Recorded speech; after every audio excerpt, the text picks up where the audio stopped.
All the world's a stage, and all the men and women merely players. They have their exits and their entrances, and one man in his time plays many parts, his acts being 7 ages. At first, the infant, mewling and puking in the nurse's arms. Then the whining schoolboy, with his satchel and shining morning face, creeping like snail unwillingly to school. And then the lover, sighing like furnace with a woeful ballad made to his mistress's eyebrow. Then a soldier, full of strange oaths and bearded like the pard, jealous in honour, sudden and quick in quarrel, seeking the bubble reputation, even in the cannon's mouth. And then the justice, in fair round belly, with a good capon lined, with eyes severe, and a beard of formal cut, full of wise saws and modern instances. And so he plays his part. The 6th age shifts into the lean and slippered Pantaloon, with spectacles on nose and pouch on side, his youthful hose well saved, a world too wide for his shrunk shank, and his big manly voice turning again towards childish treble pipes and whistles in his sound. Last scene of all, that ends this strange, eventful history, is second childishness and mere oblivion. Sans teeth, sans eyes, sans taste, sans everything. Well, that was cheery and uplifting, wasn't it? That was, of course, the 7 Ages of Man speech by William Shakespeare from the play As You Like It. Hello and welcome to this Oak Tree English poetry reading. I'm going to base this around that poem. I've noticed that I do about 5, 6, 7 poems in a reading, so I'm going to do 7 poems today, each connected to one stage of life. So please sit back, relax, and enjoy these 7 poems of the 7 stages of man. The first stage, as you will doubtless remember from what we've just heard, is the infant, mewling and puking in the nurse's arms. So we need a story about an infant and a nurse. So how about Hilaire Belloc, Jim, who ran away from his nurse and was eaten by a lion. There was a boy whose name was Jim. His friends were very good to him. They gave him tea and cakes and jam and slices of delicious ham and chocolate with pink inside and little tricycles to ride, and read him stories through and through, and even took him to the zoo. But there it was, the dreadful fate befell him, which I now relate. For you know, or at least you ought to know, for I have often told you so, that children never are allowed to leave their nurses in a crowd. Now this was Jim's especial foible. He ran away when he was able, and on this inauspicious day he slipped his hand and ran away. He hadn't gone a yard when bang, with open jaws, a lion sprang and hungrily began to eat the boy beginning at his feet. Now just imagine how it feels when first your toes and then your heels, and then by gradual degrees your shins and ankles, calves and knees are slowly eaten bit by bit. No wonder Jim detested it. No wonder that he shouted, "Hi!" The housekeeper heard his cry. Though very fat, he almost ran to help the little gentleman. "Ponto!" he ordered as he came, for Ponto was the lion's name. "Ponto!" he cried with angry frown. "Let go, sir! Down, sir! Put it down!" The lion made a sudden stop. He let the dainty morsel drop, and slunk reluctant to his cage. snarling with disappointed rage. But when he bent him over Jim, the honest keeper's eyes were dim. The lion, having reached his head, the miserable boy was dead. When nurse informed his parents, they were more concerned than I can say. His mother, as she dried her eyes, said, "Well, it gives me no surprise. He would not do as he was told." His father, who was self-controlled, bade all the children round attend to James's miserable end, and always keep a hold of nurse, for fear of finding something worse. Second stage, the whining schoolboy, with his satchel and shining morning face, creeping like snail, unwillingly to school, though at this time in early April 2020, I suspect quite a lot of schoolboys are desperate to get back to school. Well, maybe soon. I'm going to read a poem, and this one is dedicated to all teachers everywhere. Having been homeschooling for a while, I have a new realization of just how hard teachers work. So this is Please Mrs. Butler by Ahlberg.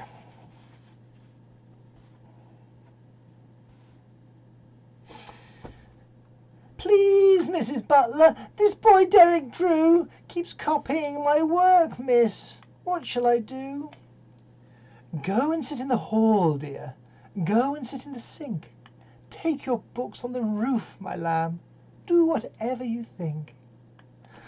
Please, Mrs. Butler, this boy Derek Drew keeps taking my rubber, miss.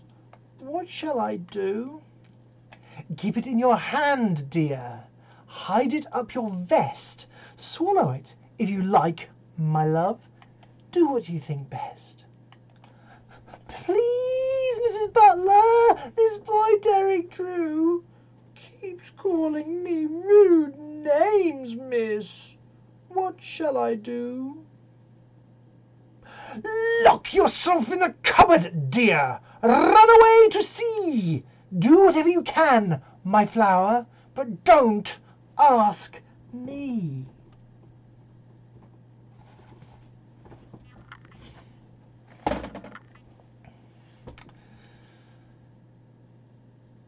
And then the lover, sighing like furnace with a woeful ballad made to his mistress's eyebrow. I actually once wrote a poem about a lost love, and it was about a strand of hair. I seriously needed to get a grip. Anyway, this one's dedicated to all those lovers out there. And because I can, I'm going to read from Romeo and Juliet.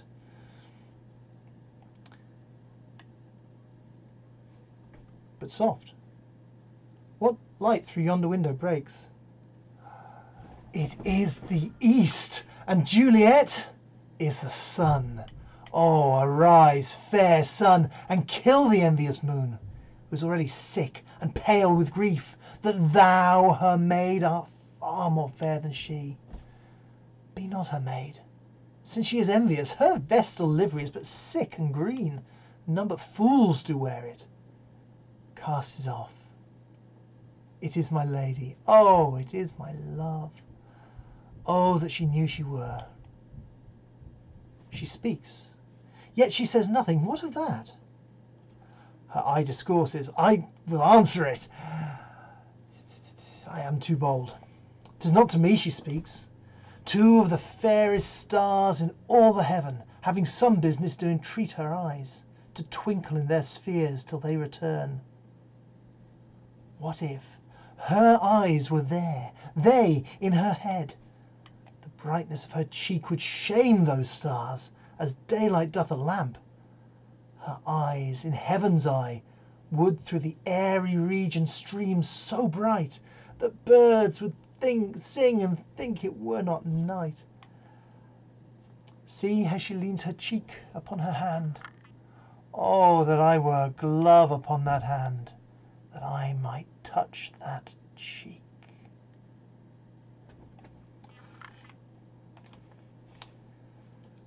I'm going to keep the same hat on, but I'm going to turn the feathers to the back and wear it at a slightly different angle and pretend that this is a soldier's beret. Then a soldier, full of strange oaths and bearded like the pard, jealous in honour, sudden and quick in quarrel, seeking the bubble reputation, even in the cannon's mouth. Here's Pete by Rudyard Kipling. This is about the Boer War. I do not love my empire's foes, nor call them angels still. What is the sense of hating those whom you are paid to kill? So, barring all that foreign lot which only join for spite, myself, I'd just as soon as not respect the man I fight. Ah, there Pete, his trousers to his knees, his coattails lying level in the bullet-sprinkled breeze. He does not lose his rifle and he does not lose his seat. I've known a lot of people ride a damn sight worse than Pete. I've heard him crying from the ground, like Abel's blood of old, and skirmished out to look and found the beggar nearly cold. I've waited on till he was dead, which couldn't help him much, but many grateful things he said to me for doing such. Ah, there Pete, whose time has come to die, his carcass past rebellion, but his eyes inquiring why. Though dressed in stolen uniform, with badge at rank complete, I've known a lot of fellas go a damn sight worse than Pete. And when there wasn't out to do but camp and cattle guards, I fought with him the whole day through at 1,500 yards. Long afternoons a lying still and hearing as you lay the bullets swish from hill to hill like scythes among the hay. Ah, there Pete, behind his stony cop, with his boar bread and biltong and his flask of awful dob, his Mauser for amusement and his pony for retreat. I've known a lot of fellas shoot a damn sight worse than Pete. He shoved his rifle neath my nose before I'd time to think, and borrowed all my Sunday clothes and sent me home in pink. And I have crept, Lord how I've crept, on hands and knees I've gone, and spored and floored and caught and kept and sent him to Ceylon.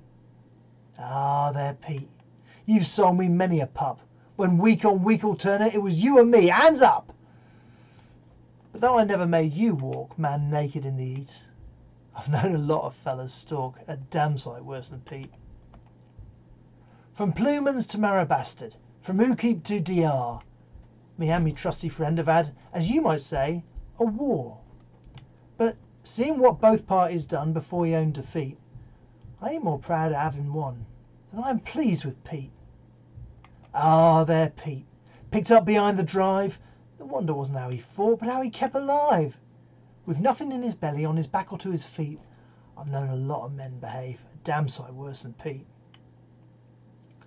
No more I'll hear his rifle crack along the blockhouse fence, the beggar's on the peaceful tack, regardless of expense. For counting what he eats and draws, and gifts and loans as well, he's getting half the earth because he didn't give us hell.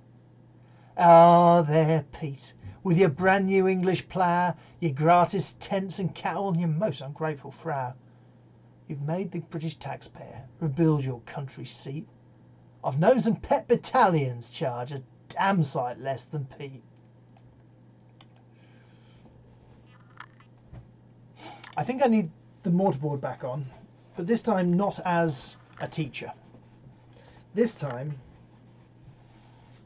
as the justice. Oh. With fair round belly, with a good capon lined, with eyes severe and a beard of formal cut, full of wise saws and modern instances, and so he plays his part. For this one, I'm going to read Slough by John Betjeman. If you happen to be watching in Slough, please don't take this personally, and please feel free to move out to Maidenhead. Come, friendly bombs, and fall on Slough. It isn't fit for humans now. There isn't grass to graze a cow. Swarm over death. Come bombs and blow to smithereens those air-conditioned bright canteens. Tinned fruit, tinned meat, tinned milk, tinned beans. Tinned minds, tinned breath. Mess up the mess they call a town, a house for 97 down, and once a week £0.50 for 20 years. And get that man with double chin, who'll always cheat and always win, who washes his repulsive skin in women's tears, and smash his desk of polished oak, and smash his hands so used to stroke, and stop his boring dirty joke, and make him yell. But spare the bald young clerks who add, the profits of the stinking cad. It's not their fault that they are mad, they've tasted hell. It's not their fault they do not know the bird song from the radio. It's not their fault they often go to Maidenhead and talk of sports and makes of cars in various bogus Tudor bars, and daren't look up and see the stars, but belch instead. In labour-saving homes with care, their wives frizz out peroxide hair and dry it in synthetic air and paint their nails. Come, come, friendly bombs, and fall on Slough to get it ready for the plough. The cabbages are coming now. The earth exhales.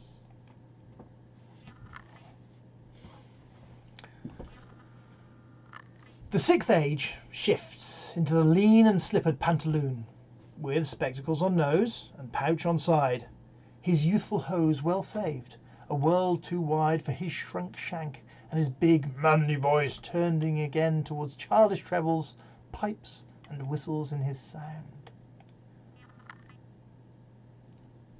When thinking about poems of old age, one does spring to mind which is slightly nicer than some of the others. When You Are Old, by W.B. Yeats. When you are old and grey and full of sleep, and nodding by the fire, take down this book and slowly read, and dream of the soft look your eyes had once, and of their shadows deep. How many loved your moments of glad grace, and loved your beauty with love false or true? But one man loved the pilgrim's soul in you, and loved the sorrows of your changing face. And, bending down beside the glowing bars, murmur a little sadly how love fled, and paced upon the mountains overhead, and hid his face amid a crowd of stars. Last scene of all that ends this strange eventful history is second childishness and mere oblivion. Sans eyes, sans teeth, sans taste, sans everything. Particularly thinking about sans eyes, I'm going to read Do Not Go Gentle Into That Good Night by Dylan Thomas, which was written for his father as his father was going blind. Have that in your mind as you listen to this. Do not go gentle into that good night. Old age should burn and rave at close of day. Rage, rage against the dying of the light. Though wise men, at their end no dark is right, because their words had forked no lightning they, do not go gentle into that good night. Good men, the last wave by, crying how bright their frail deeds might have danced in a green bay. Rage, rage against the dying of the light. Wild men, who caught and sang the sun in flight, and learned too late they grieved it on its way, do not go gentle into that good night. Grave men, near death, who see with blinding sight, blind eyes could blaze like meteors and be gay. Rage, rage against the dying of the light. And you, my father, there on the sad height, curse, bless me now with your fierce tears, I pray. Do not go gentle into that good night. Rage, rage against the dying of the light. Thank you very much for joining me on this little tour through life, facilitated by Shakespeare and illuminated by various other poets. Thank you very much, and if you have enjoyed this, feel free to subscribe, share the video around. If you have enjoyed it sufficiently, you may like it And if you haven't enjoyed me, please dislike it and leave a comment to tell me why. In fact, if you liked it, leave a comment to tell me why. In fact, if you have no feeling at all about it, leave a comment. Let me know. If you would like me to do any other poems in the future, leave a comment. We can work with it. All interaction with the video goes and feeds into the YouTube algorithm, so it helps. Whatever you do to interact with the video will help me. Thank you very much for joining me. Have a wonderful day. Goodbye.